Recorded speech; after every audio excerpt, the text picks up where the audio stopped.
اعوذ باللہ من الشیطان الرجیم بسم اللہ الرحمن الرحیم باب اذا تصدق علی ابنہ وهو لا یشعر حدثنا ابو الجویریۃ ان معن بن یزید رضی اللہ عنہ حدثہ قال بایعت رسول اللہ صلی اللہ علیہ وآلہ وسلم انا وابی وجدی وخطب علی فانکحنی وخاصمت الیہ کان ابی یزید اخرج دنانیر یتصدق بها فوضعها عند رجل في المسجد فجئت فأخذتها فأتيتها بها فقال والله ما إياك أردت فخاصمته إلى رسول الله صلى الله عليه وآله وسلم فقال لك ما نويت يا يزيد ولك ما أخذت يا معن۔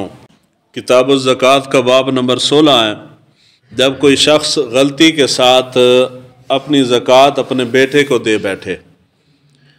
روایت ہے حضرت ابو الجویریہ وہ بیان کرتے ہیں کہ مجھ سے معن ابن یزید رضی اللہ تعالیٰ عنہ انہوں نے بیان کیا کہ میں نے اور میرے والد نے اور میرے دادا نے حضور صلی اللہ علیہ وآلہ وسلم کے ہاتھ پہ بیعت کی، یعنی 3 پشتیں ان کی صحابی رسول تھیں۔ یہ کہتے ہیں کہ حضور صلی اللہ علیہ وآلہ وسلم نے میری منگنی کی اور میرا نکاح کر دیا۔ میں حضور صلی اللہ علیہ وآلہ وسلم کی بارگاہ میں یہ مقدمہ لے کے حاضر ہوا کہ میرے والد یزید وہ صدقے کے دینار لے کے نکلے تو مسجد کے پاس انہوں نے ایک شخص کو دیکھا، اس کے ہاتھ پہ انہوں نے وہ صدقے کے دینار جو تھے اس کے ہاتھ پہ رکھ دیے، یعنی اس کو دے دیے۔ میں وہاں پہنچا تو میں نے اس شخص سے وہ دینار لے لیے۔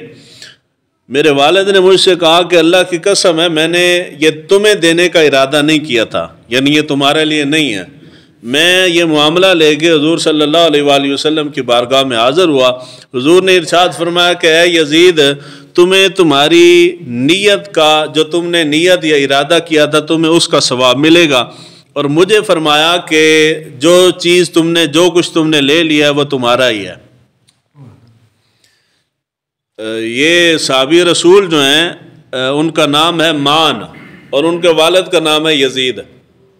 صحابہ کرام رضوان اللہ اجمعین میں سے لگ بھگ جہاں تک میں نے دیکھا ہے تقریباً 98 کے قریب صحابہ ایسے تھے جو کہ جن کا نام یزید تھا۔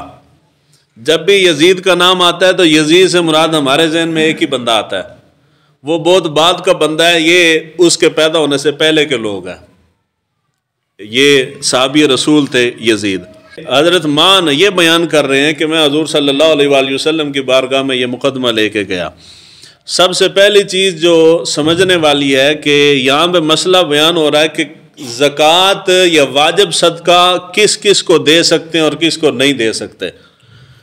فقہ کی کتابوں کے اندر اصطلاح استعمال ہوتی ہے کہ واجب صدقات اور زکوٰۃ جو ہے یہ اپنے اصول اور فروع کو نہیں دے سکتے۔ اصول اور فروع کو بالکل عام سادے الفاظ میں ایک جملے میں اگر سمجھا دوں وہ یہ ہے کہ بندہ جس سے پیدا ہوا ہے اس کو بھی نہیں دے سکتا اور اس سے جو آگے پیدا ہو رہے ہیں اس کو بھی نہیں دے سکتا۔ مثال ہے میں پیدا ہوں کس سے؟ ماں اور باپ سے۔ زکوٰۃ واجب صدقات جو ہیں والد والدہ کو، نانی نانے کو، دادی دادے کو، اس طرح اوپر چلے جائیں کسی کو بھی زکوٰۃ دینا جائز مستحق ہوں تب بھی جائز نہیں۔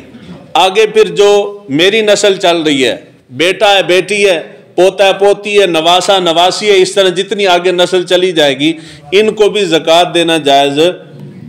میاں بیوی ایک دوسرے کو زکوٰۃ نہیں دے سکتے، اپنی بہو کو زکوٰۃ، داماد کو زکوٰۃ نہیں دی جا سکتی۔ اس کے علاوہ جتنے رشتہ دار ہیں ان سب کو زکوٰۃ دی جا سکتی ہے بشرطے کہ وہ مستحق ہوں۔ اگر وہ مستحق نہ ہوں تو ان کو بھی زکوٰۃ نہیں دی جا سکتی۔ رہ گئے ہاشمی سید جو ہیں یہ ان کو بھی زکوٰۃ یہ واجب صدقات نہیں دینے چاہیے۔ اگر سید ضرورت مند ہو تو اس کو بطور زکوٰۃ یا بطور صدقہ نہ دیں، بطور تحفہ دے دیں۔ حضور صلی اللہ علیہ وآلہ وسلم نے یہاں پہ جو ان صحابی رسول کو فرمایا ہے کہ جو کچھ تم نے لے لیا ہے وہ تمہارا ہے، اس سے مراد یہاں یہ تھا، محدثین نے مراد یہ لیا ہے کہ یہ صدقہ تھا، نفلی صدقہ تھا، یہ زکوٰۃ کی رقم نہیں تھی۔ اگر زکوٰۃ کی رقم ہوتی تو حضور نہ فرماتے کہ یہ تم لے لو۔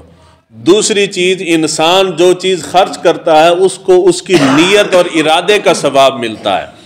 یعنی آپ نے ایک شخص کو سمجھا کہ یہ مستحق ہے، آپ نے اس کو زکوٰۃ دے دی ہے، حقیقت حال تو رب کو معلوم ہے کہ کیا واقعی وہ مستحق تھا یا نہیں تھا۔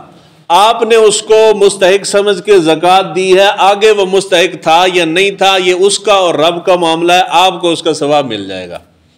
تو حضور صلی اللہ علیہ وآلہ وسلم یہاں فرما رہے ہیں کہ اے یزید، تم نے جو اس شخص کو زکوٰۃ دی ہے، جس نیت سے تم نے صدقہ دیا تھا اس کو، اس کا ثواب تمہیں مل گیا ہے۔